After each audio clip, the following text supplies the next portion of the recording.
Shabbat Shalom. Our parashah today is Vayera. The readings for Vayera are about faith and also about lack of faith, about righteousness, but also evil. Vayera is a word from the root word to see. It relates to vision and to those who are visionary. Only the Holy Scriptures, among all of the holy books, allow us to view the patriarchs, the great leaders and prophets, even those who are righteous before Hashem, as really who and what they are. Not always right, and not always perfect, but truly human. Only God is holy, and that is what we see when we look at the righteous among our people. Only God is holy. And it is only God's standards of righteousness which set the godly apart from the wicked. In part of our Torah portion, we see Abraham entering into a discussion with God about his nephew, Lot. Let's not put too fine a point on it. He's trying to negotiate with God. Is he seeking justice or a kind of get-out-of-jail-free card for Lot and even for those around him? But I think his primary concern is for Lot and his family.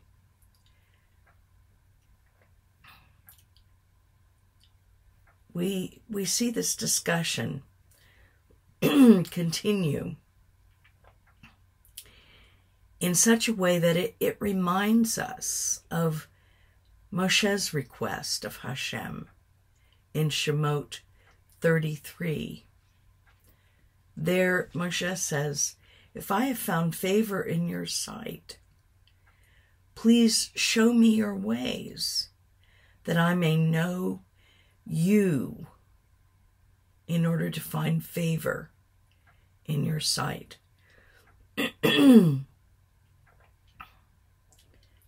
In a way, Abraham is doing more than negotiating. He is seeking to understand God's ways.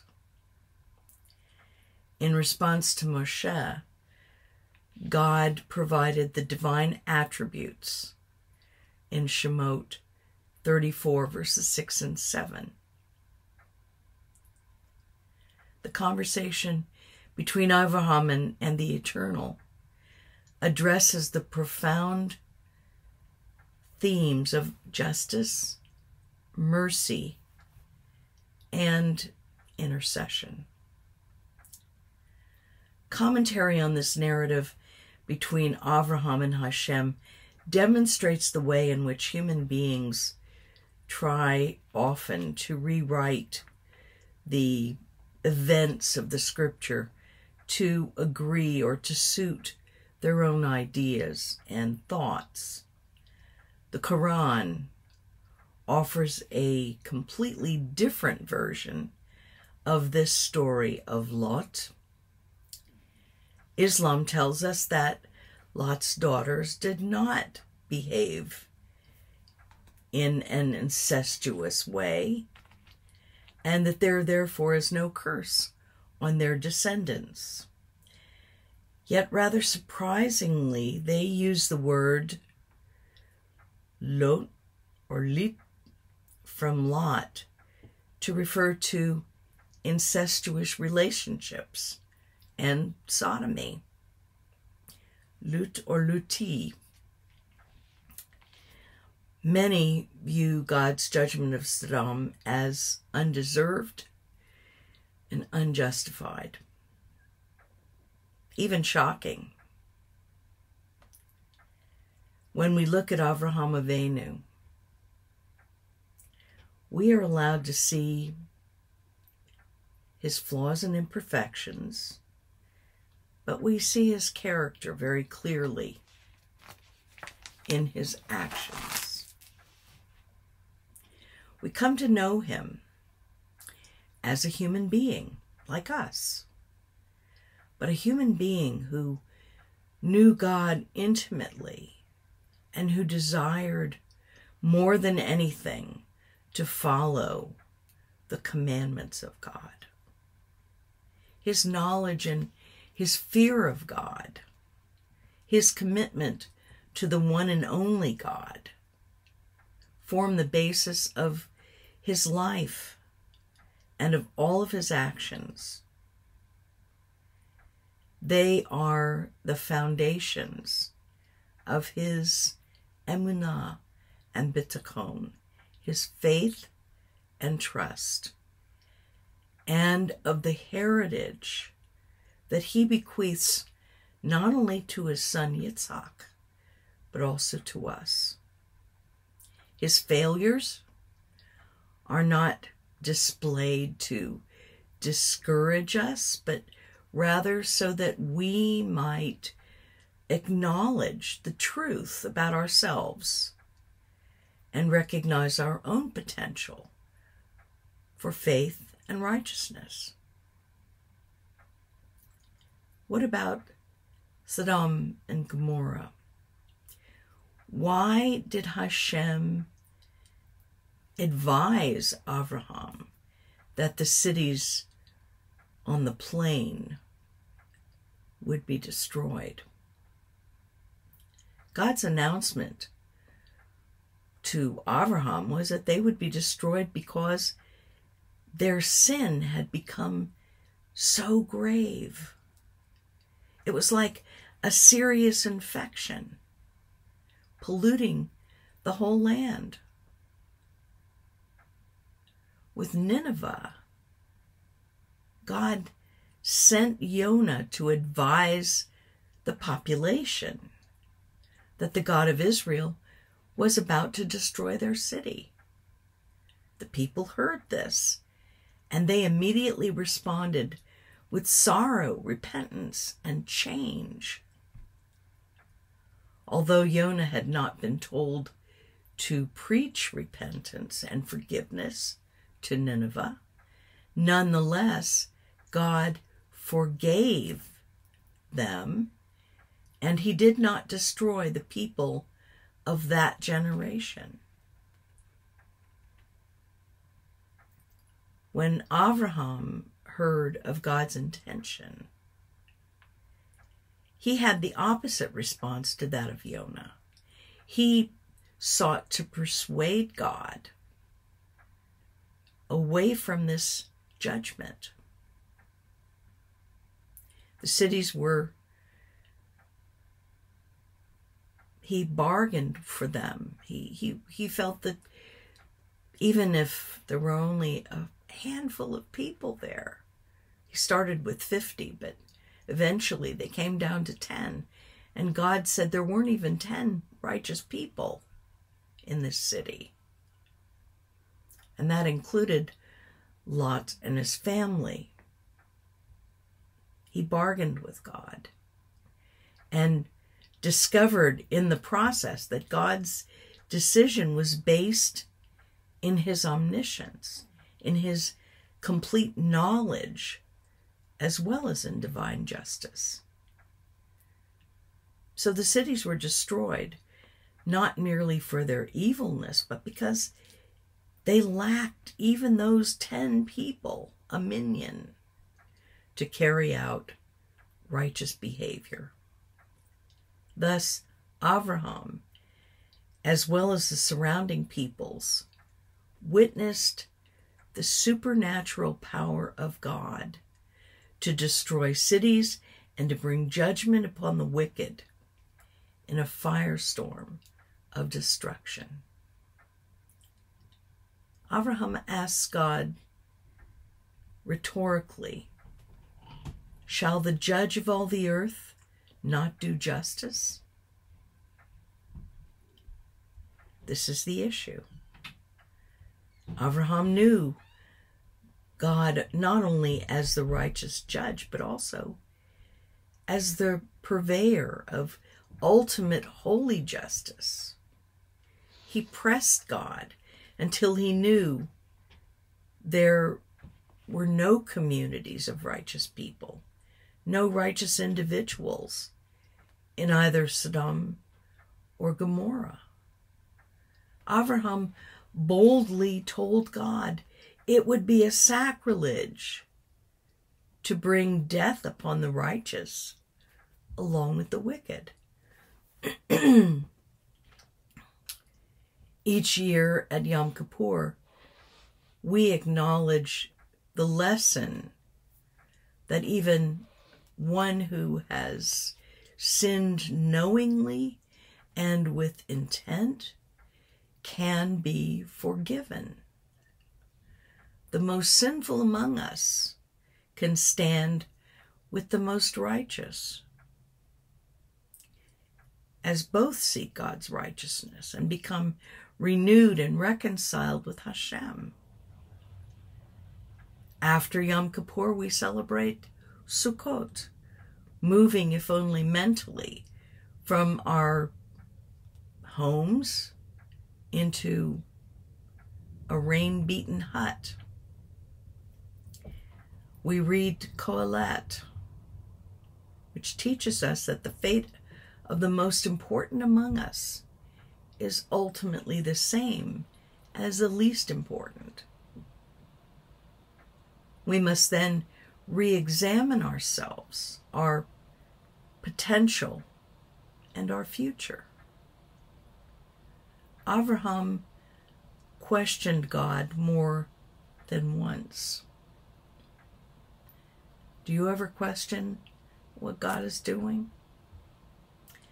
Why is the world in the state that it is? Why do the righteous suffer when the wicked seem to do so well? When things don't add up to our way of thinking, do we wonder if God is taking a holiday? Has he simply washed his hands of us? Avraham questions, but he also finds the answer to all those questions. Shall the judge of all the earth not do justice? I'm sure you have heard of Rabbi Shmuley Bateach. He wrote a book some years ago called Judaism for Everyone, or at least for everyone who wants to be the kind of Jew that Shmuley is. In his book, he explains why God told Moshe his reasons for destroying Sodom and Gomorrah. What was God saying? He was saying, I've just told you that I plan to annihilate Sodom. Are you going to just sit there? Have I endowed you with life so that you can passively wait while the lives of others are destroyed?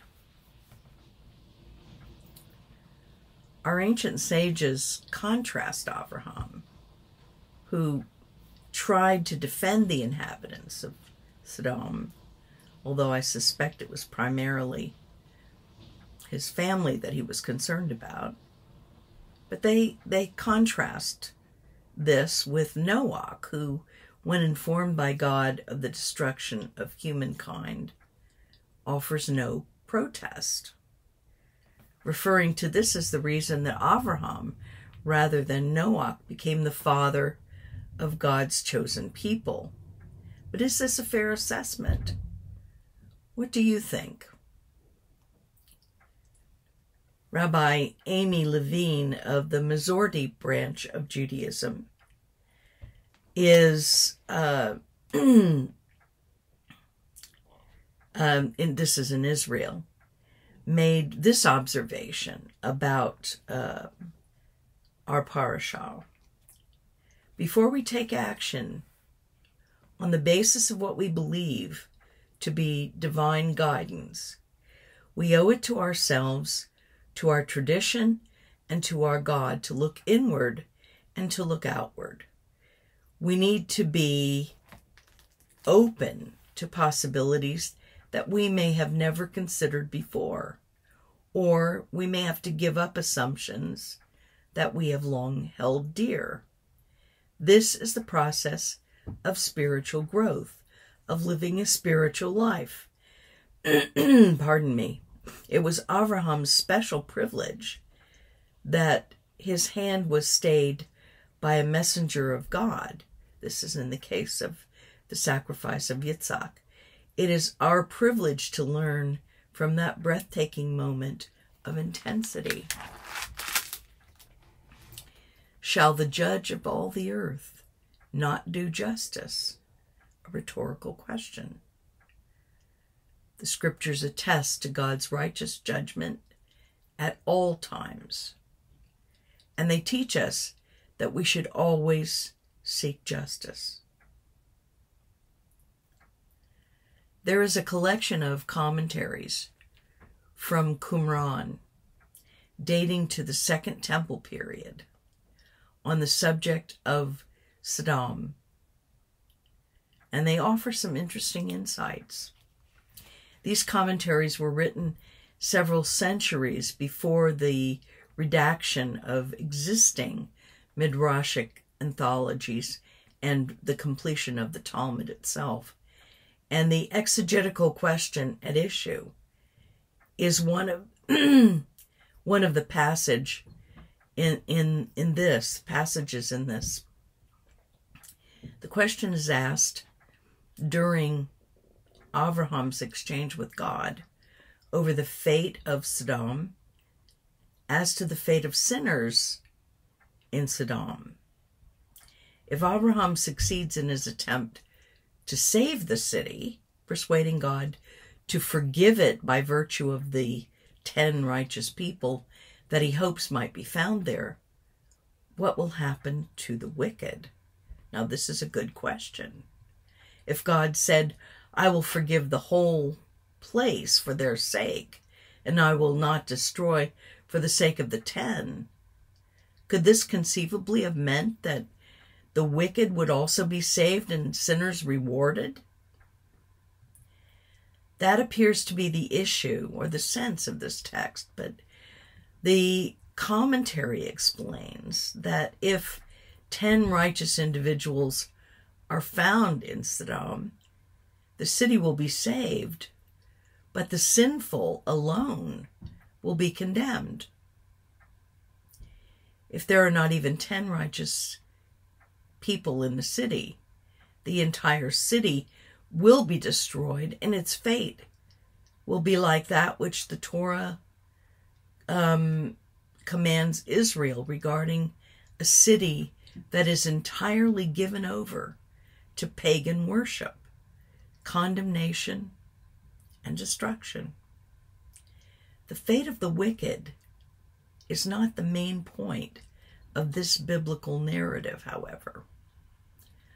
Abraham's discussion with God is about the fate of the city, assuming that some innocent individuals must surely live there, at least children and animals. This event only relates to the wicked incidentally. Will you sweep away the innocent along with the guilty, so that the innocent and the guilty fare alike? Note that Abraham does not dispute that the wicked should be punished for their wickedness. They must perish. He doesn't ask about the nature or the timing of this punishment. In fact, Abraham attempts to separate the deeds of the wicked as individuals from the fate of the city as a whole. But it's the fate of the wicked that really is at issue, and which deserves the greatest attention. God's justice is described through the prophets. In Yechezkel, we read of God's principles of judgment, which are set forth. The word of Adonai came to me, human being, when a land sins against me, by dealing treacherously with me, so that I stretch out my hand over it and break off its food supply, sending it famine and eliminating both its humans and animals, even if 3 men were in it, Noach, Daniel, and Yov. They would, by their righteousness, save only themselves, says Adonai Elohim. If I unleash wild beasts on the land and they kill its children and desolate it so that no one can pass through because of the animals, even if these 3 men were in it, as I live, says Adonai Elohim, they would save only themselves, neither their sons nor daughters, and the land would remain barren. Or if I bring the sword down on that land, saying, let the sword pass through it, so that I eliminate both its humans and animals, even if these 3 men were in it, as I live, says Adonai, they would save neither sons nor daughters, only they themselves would be saved. If I bring a plague on the land and pour out my fury on it in bloodshed, so that I eliminate humans and animals, even if Noach, Daniel, and Yov were in it, as I live, says Adonai Elohim, they would save neither a daughter or a son.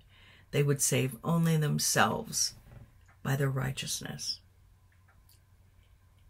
In a city where most of the inhabitants are wicked, a small handful of righteous in this city, even if they were as righteous as Noach, Yov, and Daniel, will only succeed in delivering themselves.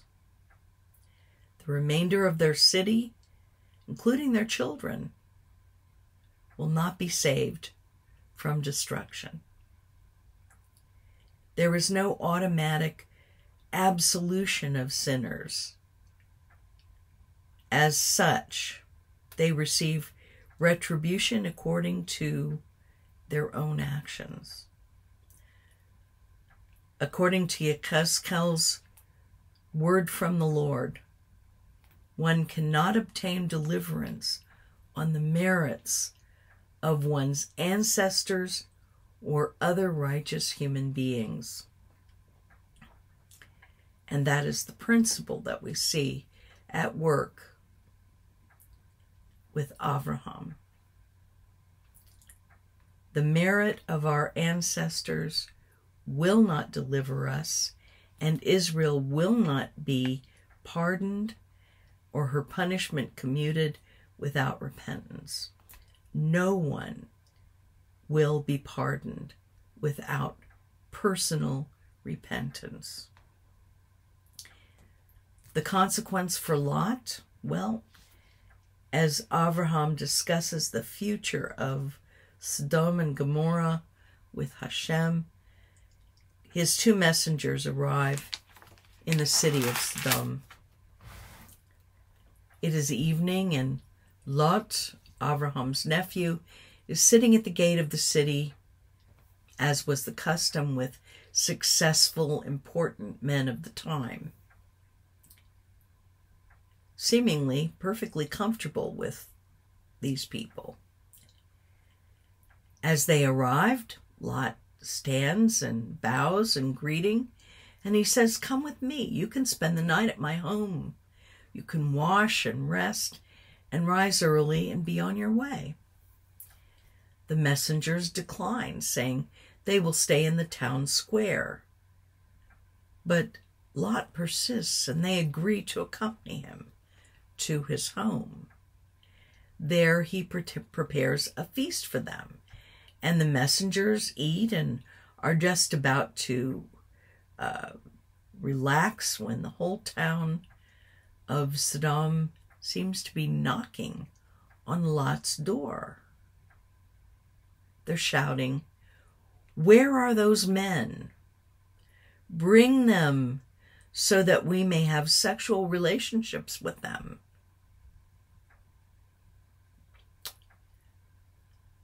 Lot tries to calm them. Eventually, he slips outside, shutting the door behind him, and he begs the mob to disperse, trying to placate them. He even offers his 2 virgin daughters, but the men insist. They want these 2 men, and he says, "Please do nothing to them." The mob continues to threaten, pressing in upon Lot, trying to break down the door, until the messengers pull Lot into the house and shut the door.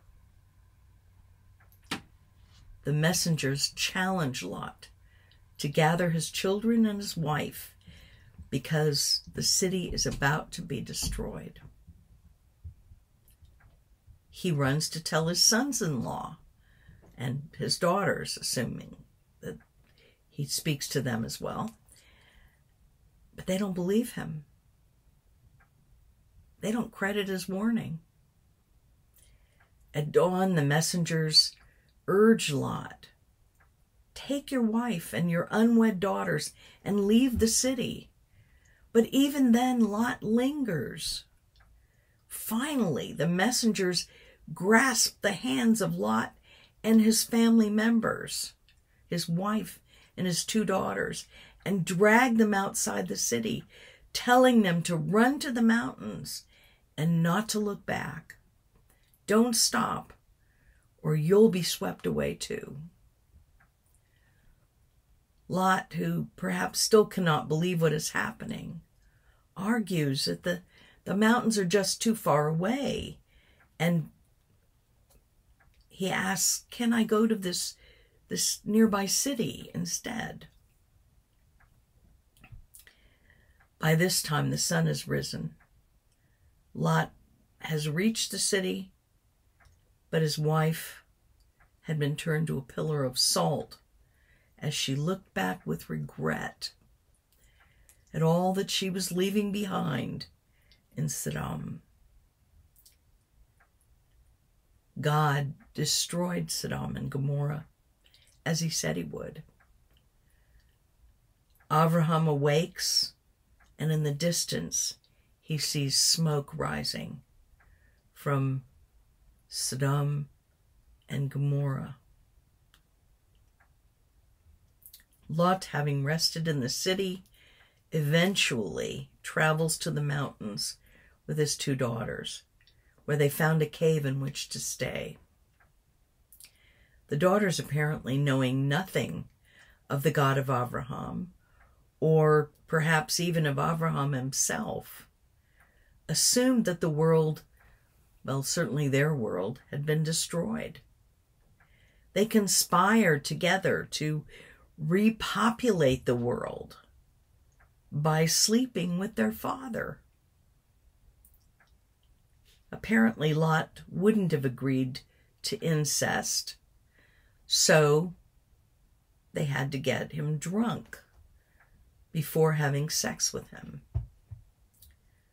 Lot seemingly was quite willing to be drunk for 2 nights in a row, and is unaware of either daughter lying down or getting up. When we look at Lot and at the last night of Sodom's existence, it is not difficult to understand God's unrelenting condemnation. The lesson of Lot in our day? Well, as the end of days draw near and Mashiach's return approaches, We must be mindful of the evil nature of the world around us. Don't make the mistake of thinking that it doesn't matter. The scriptures warn us, do not allow the world to press you into its mold.